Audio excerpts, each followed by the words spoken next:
하나님 말씀 민수기 27장 1절부터 5절입니다.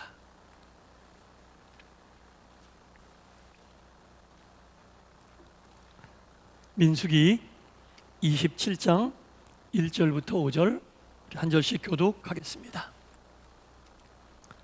요셉의 아들 므낫세 족속들에게 므낫세의 현손 마길의 증손 길르앗의 손자 헤벨의 아들 슬로브앗의 딸들이 찾아왔으니 그의 딸들의 이름은 말라와 노아와 호글라와 밀가와 디르사라.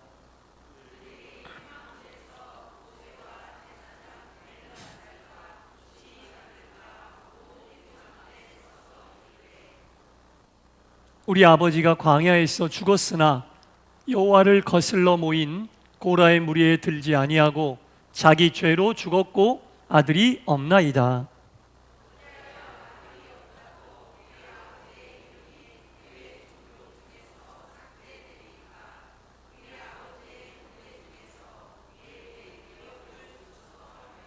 다 같이 모세가 그 사연을 여호와께 아뢰니라. 아멘.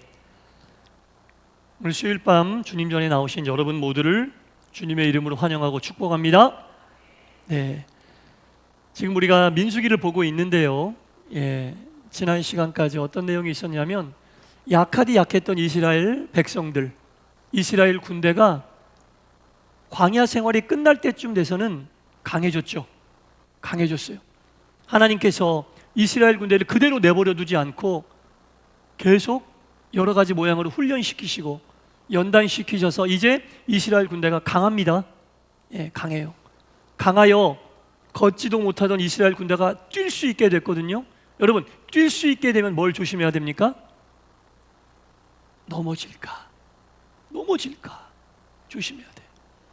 강해진 이스라엘 군대가 여러 민족들과 싸움에서 승리하고 점점점 그 힘이 강하니 이제 옛날에 자신들이 약했던 모습을 전혀 생각지 못하고 이제 우리가 강한가 보다.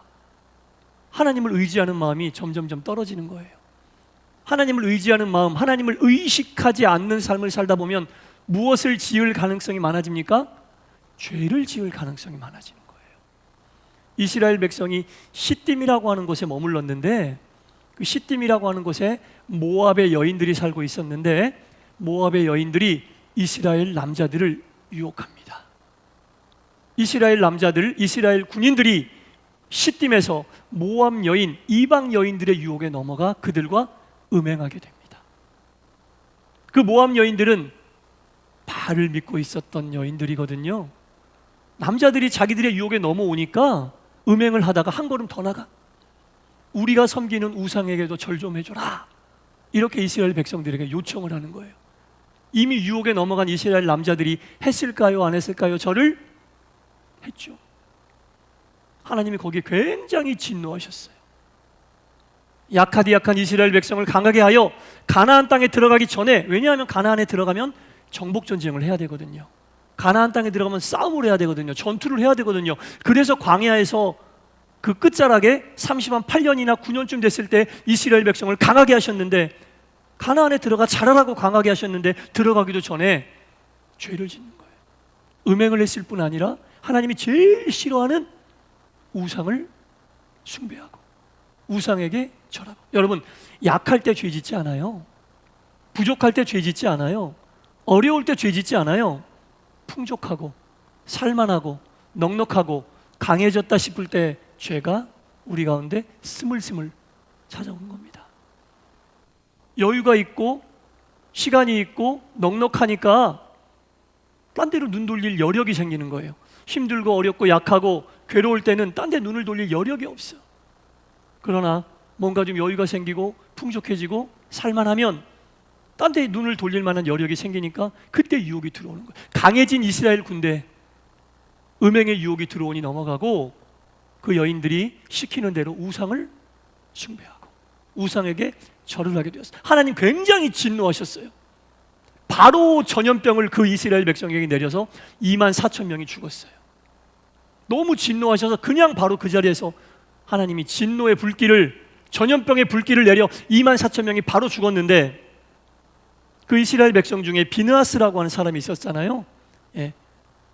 아론의 증손자였는데, 모세의 형 아론의 증손자인데, 비느하스가 하나님의 분노로, 거룩한 분노로 죄를 지은 이스라엘 족장을 치고 그와 음행했던 여자를 창으로 찔러 죽이고 하나님의 마음으로 거룩한 분노를 일으켜 하나님이 그를 보고 이스라엘 백성을 더 이상 징계하지 않았다.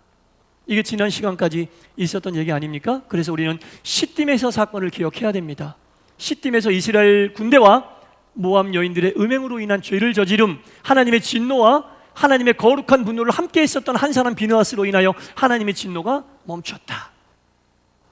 우리 모두가 비느하스처럼 하나님의 마음을 읽고 하나님 마음에 합당한 하나님의 백성들 될 수 있기를 간절히 바랍니다. 한 사람만 정신 차려도 하나님의 진노를 피할 수 있어요. 하나님과 같은 마음을 품고 하나님과 함께 분노할 수 있고 하나님과 함께 기뻐할 수 있고 하나님과 함께 침묵할 수 있고 하나님과 함께 할 수 있는 사람 하나만 있어도 하나님은 그 진노를 멈추십니다. 그리고 나서 시딤에서 사건이 있고 나서 이스라엘 백성들이 무엇을 했냐면 이제 가나안으로 들어가야 되잖아요. 가나안으로 들어가면, 가나안은 하나님이 약속한 땅이기 때문에 이스라엘 12지파가 가나안에 들어가면 가나안 땅을 정복하는 대로 그 땅을 12지파에게 고루고루 나눠줘야 돼요. 예. 12지파에게 고루고루 나누면 각 지파는 각 가문별로 또 땅을 분배해야 돼요. 성경에 나와 있는 대로. 그게 이스라엘 백성들이 할 일인데, 그래서 시딤의 사건 이후로 어느 정도 좀 추스리고 나서 이스라엘 백성들이 12지파를 중심으로 각각의 가문에 인구조사를 합니다. 우리 지파에 누구에게는 아들이 몇 명 있고, 그러니까 몇 명에게 땅을 나눠줘야 할지 인구조사 같은 걸 하는 거예요. 가나안 땅에 들어가서 땅을 나눠줘야 되니까. 그 인구조사하는 과정 중에 있었던 얘기가 오늘 본문이거든요. 예. 그때 당시는 완전 가부장적인 시대. 예. 완전 가부장적인 시대고, 집안의 여인과 어린아이들은 그 집안의 아버지의 재산 정도로 이해하고 있었어요. 무서운 눈으로 보죠. 제 말이 아니라 그때 그랬다고. 지금은 큰일 날 일이죠. 예, 지금은 큰일 날 일이고, 그때 당시는 완전 가부장적인 3,000 몇백 년 전의 일이니까 완전 가부장적인 시대에다가 여자와 아이들은 아버지의 소유물로 여겨지는 그런 시대라, 땅을 받으려면 그 집에 누가 있어야 돼요? 아버지가 있어야 돼. 남자가 있어야, 요즘 얘기하면 호주가 있어야 돼. 그래야지 호주를 중심으로 땅이 분배가 되거든요. 근데 오늘 본문에 등장하는 여인들이 있습니다. 어떤 여인들이냐면 슬로브앗의 딸들이다 라고 오늘 본문에 나와 있어요. 예. 슬로브앗의 딸들이다 이렇게 나와 있고, 오늘 본문 27장 3절과 4절을 제가 한번 다시 읽어보겠습니다. 여러분 눈으로 따라 보세요. 우리 아버지가 광야에서 죽었으나 이 슬로브앗의 딸들의 아버지는 광야에서 죽었다. 여호와를 거슬러 모인 고라의 무리에 들지 아니하였다. 광야에서 죽은 사람들이 많은데 두 종류로 나눠요. 광야에서 죽은 사람은 두 종류. 한 종류는 하나님을 배신하여 모세를 끌어내리고 자기들이 대장이 되겠다고 이야기한 고라와 고라를 따르던 사람들이 하나님께 징계받아 죽은 죽음이 있어요. 하나님을 대적하여 죽은 죽음이 있고, 또 한 죽음은 그 다음에 나오는 자기 죄로 죽었다. 자기 죄로 죽었다는 얘기는 광야에서 일반적이고 보편적으로 죽었다. 하나님을 대항하지 않고, 이스라엘 백성이 전체가 하나님께 원망하고 불평한 적이 있잖아요. 먹을 거 안 주신다고, 목마르다고, 춥다고, 이런 불평들을 하여 광야의 1세대가 가나안 땅에 못 들어가고 광야에서 죽은 그 죽음은 보편적인 죽음이에요. 하나님을 대항하고 모세를 끄집어 내리려고 하고 하나님의 종을 막 그렇게 했었던 고라와 그의 일당의 죽음과는 완전 다른 거예요. 이해되시죠? 광야에선 두 종류의 죽음이 있는 거예요. 그런데 이 슬로브앗의 딸들은, 우리 아버지는 고라처럼 하나님을 대항하다 죽은 그 죽은 사람이 아니다. 그냥 광야에서 일반적이고 보편적으로 있다가 죽고 가나안에 못 들어간 그런 사람이다. 하나님을 대항한 적은 없다. 그 얘기를 하고 있는 겁니다. 예.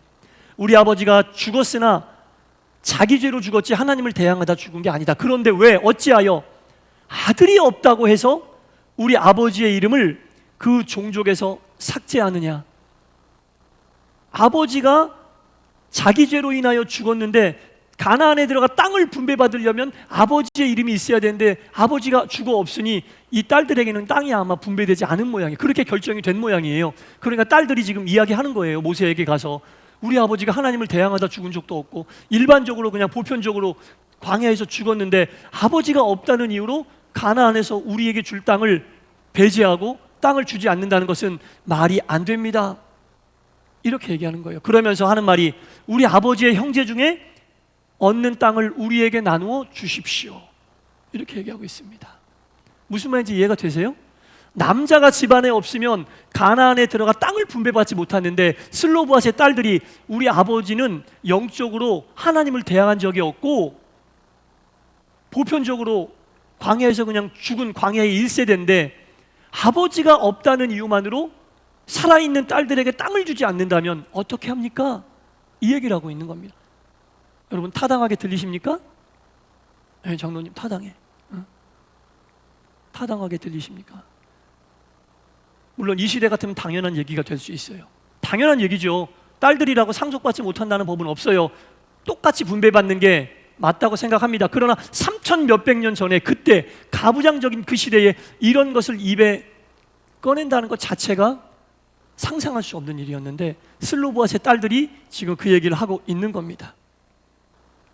5절 말씀을 보니까 이 일에 대하여 모세가 어떻게 대응하고 있는지 나와요. 모세가 그 사연을 여호와께 아뢰니라. 그 사연을, 오늘 말씀의 제목도 그 사연을 여호와께 아뢰니. 어떤 사연인지 들으셨죠? 예, 이런 사연이 있었는데 모세가 그 사연을 듣고 여호와께 아뢰었다. 그래서 모세가 위대한 지도자예요. 제 생각에는 모세도 그 시대의 남자입니다. 그 시대의 남자고 그 시대의 보편적인 문화적인 생각을 가지고 있었을 거예요. 그러면 딸들에게 땅이 상속되지 않는다는 것은 당연하게 생각하는 사람이었을 거라고요. 모세도 그 시대의 남자고 적지 않은 나이에 있었기 때문에. 그런데 모세는 야, 안 돼. 문화에 맞지 않잖아. 관습법에 맞지 않잖아. 규례에 맞지 않잖아. 이스라엘 법도에 맞지 않잖아. 이렇게 얘기하지 않고 이렇게 단칼에 자르지 않고 뭐라고 그래요?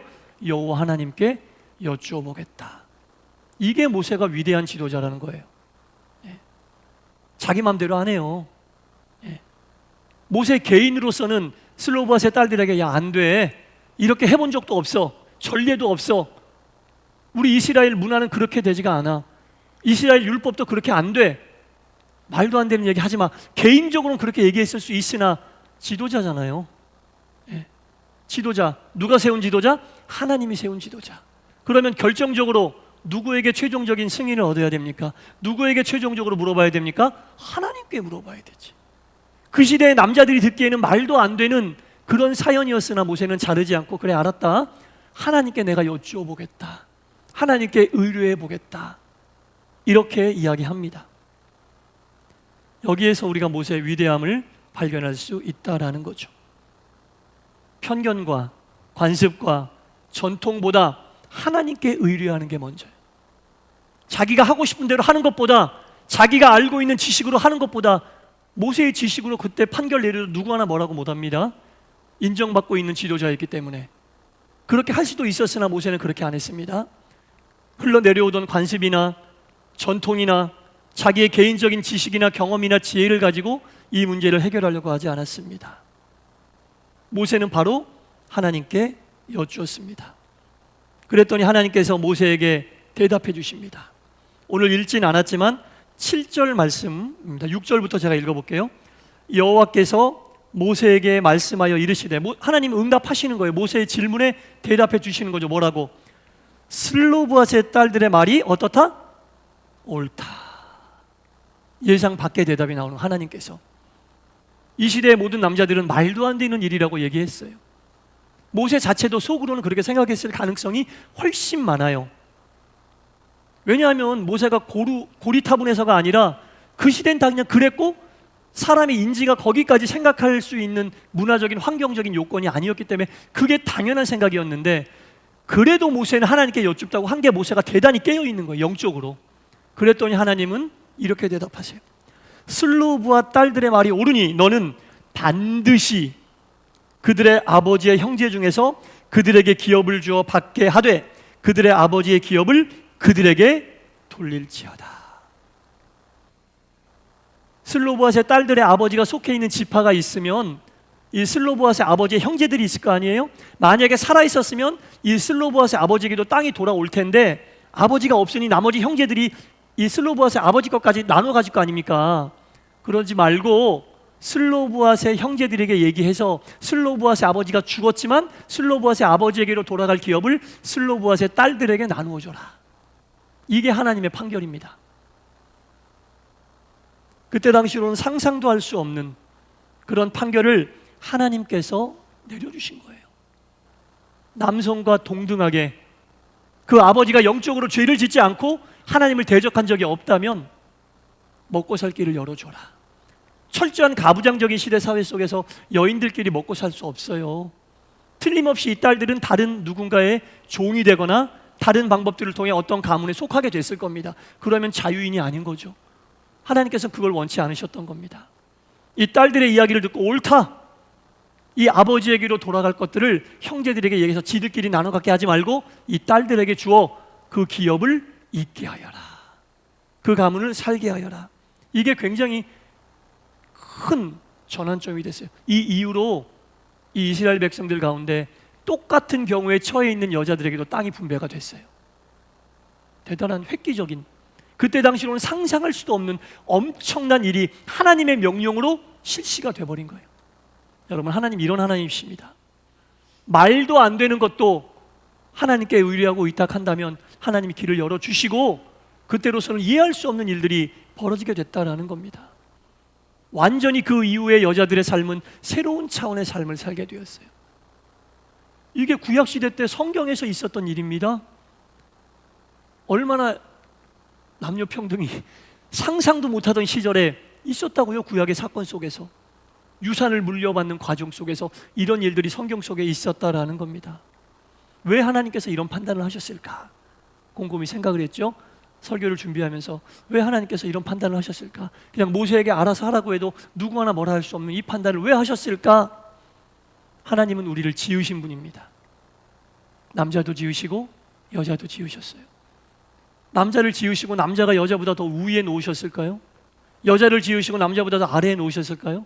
하나님에게는 다 똑같은 피조물이고 똑같은 자녀라는 겁니다. 똑같은 자녀가 이런 힘든 상황 속에 빠져 있을 때 하나님에게 구원을 요청하고 있잖아요. 구원을 요청하고 있잖아요. 인간의 생각으로는 상상할 수도 없는 일을 이 여인들이 구원을 요청하고 있잖아요. 하나님은 그것을 긍휼히 이게 긍휼이에요. 긍휼이란 말의 원뜻이 뭡니까? 불쌍히 여겨 돌보다. 그런 마음이에요. 긍휼이. 하나님이 그 슬로브앗의 딸들을 긍휼히 여기셔서 그들의 살 길을 열어주시고 그 사건을 전환점으로 해서 그 이후에 여인들의 삶이 새로운 전환점이 마련되게 되었다라는 겁니다. 여인들이 새로운 권리를 얻어 새로운 차원의 삶을 살게 되었다라는 거죠. 하나님 앞에서는 오늘 이 본문 속에서 남자와 여자의 차이지만 남자와 여자를 떠나 남녀, 노소, 빈부, 귀천을 떠나 하나님 앞에서는 아무도 차별받을 수 없습니다. 왜냐? 다 똑같은 하나님의 피조물이기 때문에. 하나님이 차별치 않으신데 어찌 피조물인 우리가 누구를 차별할 수 있겠어요? 예. 하나님의 긍휼하심의 마음을 가지고 우리가 똑같이 사랑하고 이 땅을 살아가야 한다라는 겁니다. 오늘 말씀은 그것을 우리에게 교훈하고 있는 겁니다. 사랑하는 성도 여러분, 하나님은 우리를 긍휼히 여기시고 문화로도 이해 못하고 관습으로도 이해 못하고 율법으로도 이해 못할 일을 해버리시는 거예요. 그리고 그 얽매였던 여인들의 삶의 문을 열어주시고 새로운 삶을 열어주셨듯이 우리도 우리 생각으로는 야, 되겠냐? 이런 일이 있을 수 있겠어? 이런 일들조차도 정말 간절하게 하나님께 기도하고 나아가면 하나님께서 하나님께 그 사연을 아뢰면, 오늘 본문에 나와 있는 것처럼 모세가 그 사연을 여호와께 아뢰되 여러분들이 가지고 있는 사연을 하나님께 아뢰기만 하면 하나님께서 슬로브앗의 딸들의 마음을 아시고 긍휼을 베푸셨던 것처럼 우리의 마음도 아시고 우리에게 크신 은혜와 긍휼을 베푸실 줄 믿으시고 늘 하나님께 아뢰는 믿음의 길을 갈 수 있기를 주님의 이름으로 간절히 축원합니다. 기도하겠습니다. 하나님 아버지, 그때 당시의 상황으로는 전혀 이해할 수 없는, 입 밖으로 낼 수도 없는 일들을 슬로보앗의 딸들이 모세에게 이야기하고 있습니다. 모세는 또한 지도자의 권위로 잘라내지 않고, 자신이 알고 있는 지식이나 경험으로 잘라내지 않고, 관습으로 잘라내지 않고 그 의견을 받아들이고 하나님께 그 사연을 아뢰었다고 나옵니다. 그러자 하나님은 긍휼히 여기시사 그때까지 잊지 않았던 일들을 새롭게 열어주시고 많은 여인들의 삶의 앞길을 긍휼로 채워주시는 놀라운 사건을 우리가 오늘 말씀을 통해 권면받았습니다. 우리의 삶 속에서도 하나님께 아뢰어야 할 사연이 많이 있습니다. 주여, 주저하지 말고 하나님께 아뢰게 하여 주시옵소서. 우리의 생각으로 함부로 재단하거나 잘라내지 않고 있는 그대로 하나님께 그 사연을 아뢰할 때에 하나님께서 우리의 사연을 들으시고 당신의 뜻 가운데 은혜롭게 해결해 주실 줄 믿습니다. 기도하게 하여 주시옵소서. 예수님 이름으로 기도드리옵나이다. 아멘.